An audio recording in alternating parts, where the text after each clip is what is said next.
Video gambaran tadi telah menunjukkan pelbagai isu berkaitan masalah keruntuhan moral di kalangan remaja yang telah muncul di sidang akhbar. Hal ini telah menjadi isu yang sangat sensitif yang dibuat bicara oleh masyarakat masa kini. Saya sebagai wartawan Politeknik Tunku Seri Surujuddin Saya Datuk Khadijah ingin merungkai topik gejala keruntuhan akhlak di kalangan pelajar Institut Pengajian Tinggi. Jadi, sedikit saya ingin menceritakan pengenalan berkaitan gejala keruntuhan akhlak. Gejala sosial boleh dilihat dari perlakuan manusia yang terkeluar dari batas-batas normal dan diterima umum, baik dari segi aspek agama, sosial serta budaya kehidupan masyarakat. Gejala ini disebabkan terpengaruh oleh budaya luar di mana para pelajar menganggap ia adalah satu trend, iaitu ikutan semasa dalam kehidupan mereka. Oleh itu, masalah gejala sosial tidak boleh dipandang sepi oleh kerana masalah sosial pelajar akan merunsingkan pelbagai pihak. Antara gejala sosial ialah penyalahgunaan barang terlarang, pergaulan bebas dan gejala plagiat akademik. Seterusnya, saya serahkan kepada Izzah Izzati untuk mengupas penyalahgunaan barang terlarang. Saya, wartawan Nur Izzah Izzati, akan menyampaikan penyalahgunaan bahan terlarang. Jenis-jenis bahan terlarang iaitu rokok, dadah, arak serta mahidugam.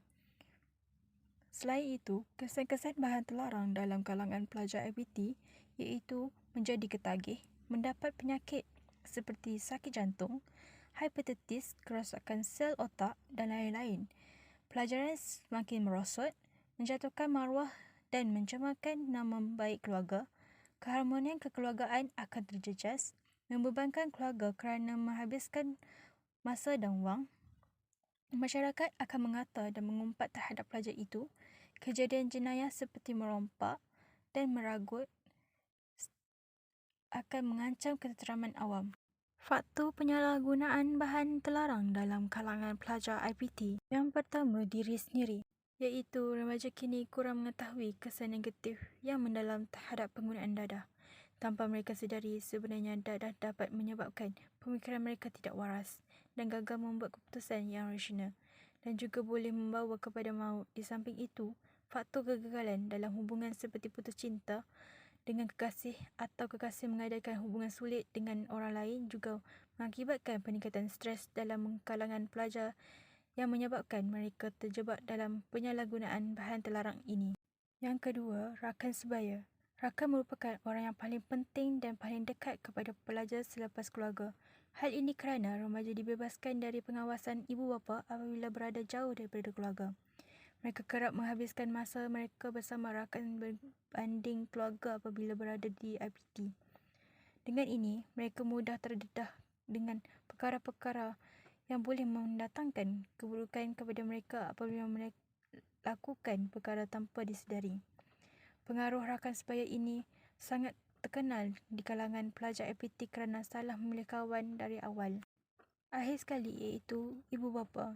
Kesibukan ibu bapa dengan kerja telah menyebabkan anak-anak terasa kurang kasih sayang dan terasing daripada ibu bapa.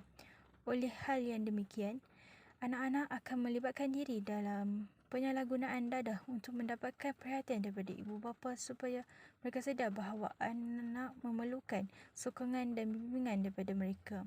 Ibu bapa haruslah menjaga dan memantau pergerakan anak-anak mereka terutama apabila anak mereka berada di IPT supaya tidak terjerumus dalam penyalahgunaan dadah ini. Seterusnya, cara mengatasi penyalahgunaan bahan terlarang dalam kalangan pelajar IPT. Yang pertama, peranan ibu bapa dan penjaga. Ibu bapa perlu memantau aktiviti harian anak-anak serta harus memberi nasihat supaya anak-anak tidak membuat perkara yang menyalahi undang-undang. Yang kedua, peranan setiap individu. Memilih kawan yang membawa ke arah kebaikan, mengelak daripada melakukan perkara yang tidak mematuhi undang-undang, tidak mencuba barang yang menyebabkan ketagihan. Yang ketiga, peranan IPT atau pihak kerajaan iaitu melaksanakan kempen anti dadah dan barang terlarang, menggubal undang-undang terhadap pesalah, mengadakan lawatan ke sekolah jubana bagi meningkatkan kesedaran kepada pelajar. Terima kasih Izzah Izzati. Baiklah, saya teruskan dengan isu kedua. mengenai topik gejala keruntuhan akhlak, iaitu pergaulan bebas. Okey, apakah yang dimaksudkan dengan pergaulan bebas? Pergaulan bebas ialah lelaki dan perempuan yang bukan mahram melakukan perkara-perkara yang melampaui batas tanpa perasaan malu. Selain itu, bersekedudukan lelaki dan perempuan seumpama suami isteri tanpa melakukan akad nikah yang sah. Masalah pergaulan bebas antara lelaki dan perempuan mungkin disebabkan kurang mengambil tahu tentang ikhtilat. Oleh itu, Islam melarang lelaki dan perempuan berdua-duaan untuk mengelakkan daripada melakukan zina. Dalam hadis riwayat Muslim, janganlah seorang lelaki itu berdua-duaan dengan seorang perempuan itu kecuali disertai dengan mahramnya, kerana yang ketiga itu ialah syaitan. Jadi, mari kita meneruskan cara-cara untuk mengatasi masalah pergaulan bebas.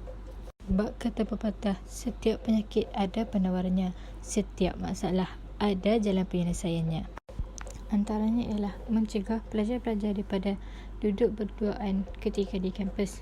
Kedua, setiap individu harus menjaga pandangan mata, di mana di dalam firman Allah Subhanahu Wa Taala di dalam surah An-Nur ayat 30 hingga 31 yang bermaksud hendaknya kita menjaga pandangan mata dalam bergaul, yakni memberikan makna batas dalam pergaulan bebas. Yang ketiga, memilih kawan yang mengajak ke arah kebaikan. Yang keempat, menganjurkan kempen dan ceramah kesedaran kepada pelajar. Yang kelima, menghebohkan tentang keburukan pergaulan bebas sama ada di poster atau sosial media. Yang keenam, seorang perempuan haruslah menutup aurat dan berpakaian longgar. Terima kasih kepada wartawan saya Datuk Khadijah atas penerangan tentang pergaulan bebas sebentar tadi. Saya sebagai wartawan Nurhana Balkis dari Politeknik Tuanku Syed Sirajuddin akan membicarakan tentang gejala plagiat akademik dalam kalangan pelajar.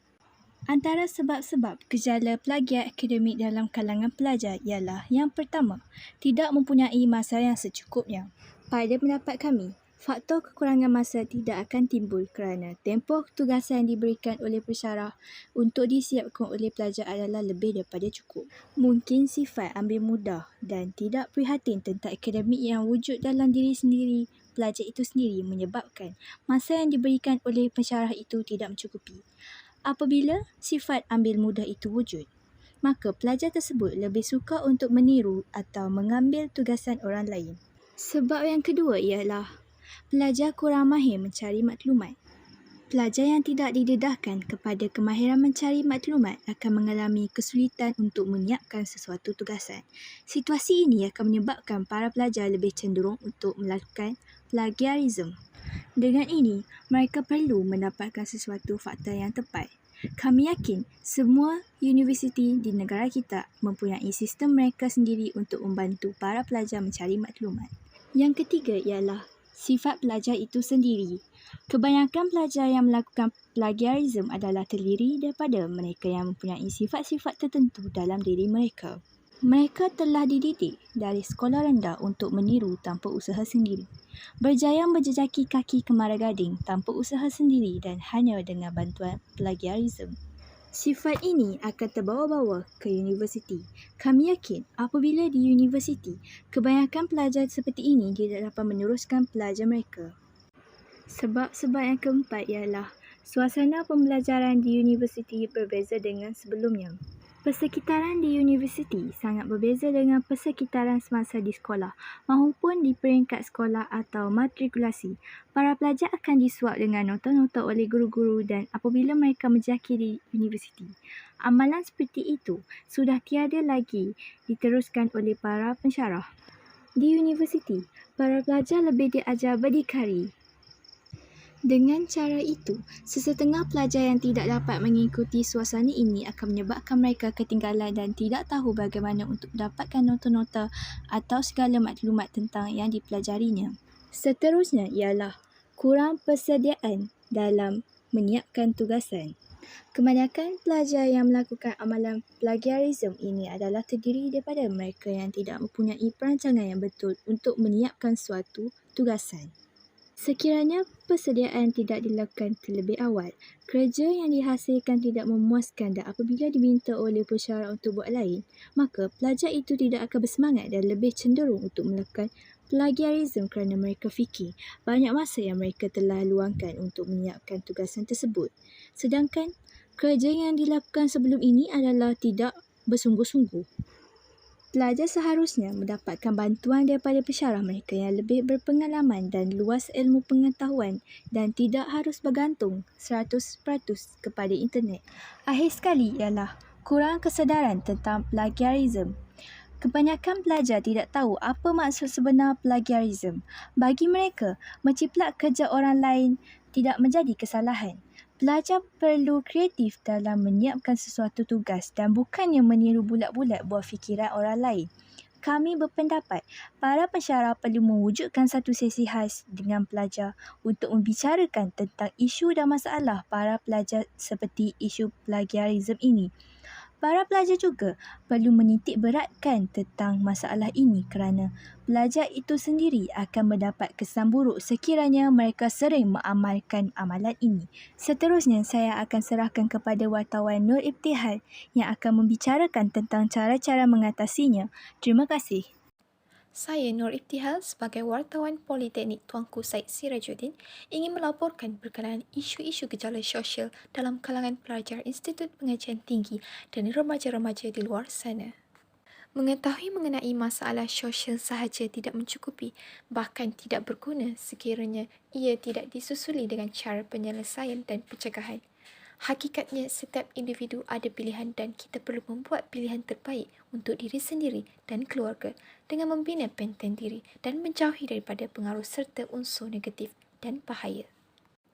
Antara cara-cara mengatasi plagiat akademik yang berlolasa dalam kalangan pelajar masa kini adalah bagi seseorang penulis akademik, ia perlu memasukkan sukatan pembelajaran ke dalam kursus untuk mengingatkan pelajar tentang takrif dan akibat plagiarisme. Perlu ada kesedaran dalam diri mereka tentang originality atau keaslian sesebuah karya yang mereka hasilkan. Mereka sewajarnya lebih bersifat jujur dan ada rasa tanggungjawab terhadap karya akademik mereka sendiri. Mereka perlu yakin bahawa karya mereka berdasarkan hasil kajian yang mereka sendiri lakukan dan data-data yang mereka sendiri kumpulkan. Bagi seorang pelajar pula, kesedaran tentang betapa tidak pentingnya melakukan plagiat agar mereka tahu kesalahan ini serius dalam dunia akademik. Pelajar perlu bersifat lebih bertanggungjawab, prihatin dan jujur dalam menyiapkan tugasan yang diberikan. Bagi seorang pensyarah boleh memberikan sedikit penghargaan kepada pelajar mereka yang tidak melakukan sebarang aktiviti plagiarisme sepanjang sesi kuliah dengan mereka.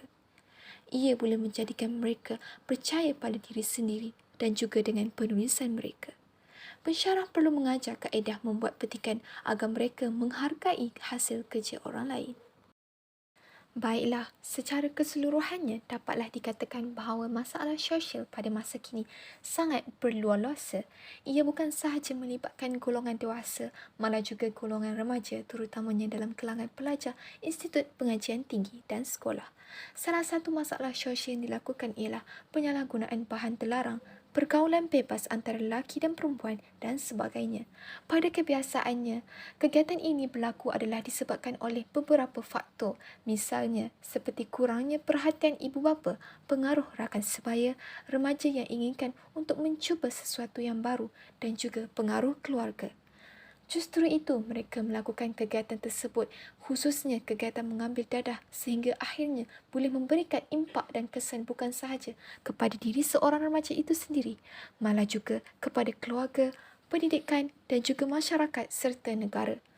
Oleh yang demikian, bagi menghindari perkara atau kegiatan ini dari terus berluasa, kita atau pihak yang berkenaan hendaklah sentiasa membentuk beberapa langkah dan strategi bagi mengatasi masalah sosial ini. Oleh kerana gejala sosial ini dapat memberi impak yang negatif kepada pelajar dari segi pelajaran akademik dan dipandang rendah oleh masyarakat. Pelbagai langkah boleh diambil dan dilaksanakan, tetapi apa yang lebih penting, ibu bapa mestilah memainkan peranan dan tanggungjawab dalam mengatasi masalah keruntuhan akhlak di kalangan remaja. Dalam erti kata lain, walau apapun langkah yang diambil oleh mana-mana pihak tanpa kerjasama daripada ibu bapa, nescaya gejala ini sukar diatasi. Seseorang individu remaja mestilah memikirkan terlebih dahulu apa yang hendak dilakukan dan kesan yang bakal mereka hadapi. Bak kata pepatah, sesal dahulu pendapatan, sesal kemudian tidak berguna. Sekian sahaja daripada kami, wartawan-wartawan Politeknik Tuanku Said Sirajuddin. Terima kasih dan Assalamualaikum.